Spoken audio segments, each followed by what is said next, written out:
ఎందరో విద్యార్థులు మేధావుల బలిదానాల పునాదులపై ఏర్పడిన తెలంగాణ రాష్ట్రం లోపల 10 సంవత్సరాలు బీసీలకు తీవ్ర అన్యాయం జరిగింది.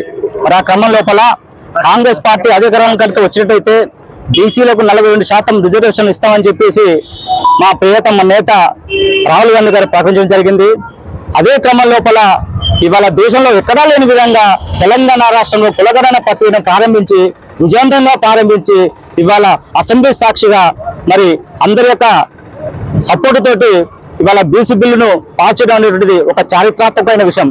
ఇవాళ బీసీలకే కాదు ఎస్సీలు అన్ని వర్గాలు కూడా ఇలా కాంగ్రెస్ ప్రభుత్వం మరి తమకున్న పరిధిలో న్యాయం చేస్తుంది. అందులో భాగంగా ఈ రాష్ట్రంలో కావచ్చు ఈ దేశంలో కావచ్చు సగానికి పైగా ఉండి మరి ఉత్తర శ్రేణి వర్గాలుగా అటు కేంద్రానికి రాష్ట్రానికి ఆర్థిక వెన్నెముకగా ఉన్నటువంటి బీసీలు అన్ని రంగాల్లో వెనుకబడిపోతున్నారు. మరి వారి భవిష్యత్తుకు మనం భరోసా ఇవ్వాలని చెప్పేసి ఇవాళ ప్రభుత్వం మరి బీసీ కులగణన చేయడమే కాకుండా మరి రిజర్వేషన్ బిల్లు కూడా పాస్ చేయడం జరిగింది. చాలా సంతోషకరమైన విషయం. ఎందుకంటే మరి విద్య వైద్య ఉపాధి రాజకీయ రంగాల లోపల రిజర్వేషన్లు పెంచాలని మరి గత కొద్ది కాలంగా మరి బీసీలు చేస్తున్న ప్రయత్నానికి ఆందోళనలకు మరి ప్రభుత్వం మరి మా మద్దతు ఉంటుందని చెప్పేసి వాళ్ళ ముందుపడి వాళ్ళు చేయడం అనేటువంటి చాలా సంతోషకరమైన విషయం. ఇవాళ రాష్ట్ర వ్యాప్తంగా కూడా మరి అందరూ హర్షిస్తున్నారు. కానీ ఇక్కడ ఇంకొక విషయం, మనకు అసెంబ్లీలో అయితే బిల్లు పాస్ అయింది కానీ పూర్తిగా మరి బాధ్యత మాత్రం కేంద్ర ప్రభుత్వాన్ని ఉంటుంది. కాబట్టి ఈ రాష్ట్రం అంటే ప్రతిపక్షాలు అంటే టీఆర్ఎస్ పార్టీ కావచ్చు బీజేపీ కావచ్చు వామపక్షాలు కావచ్చు అందరూ కూడా కేంద్రం మీద ఒత్తిడి తీసుకొచ్చి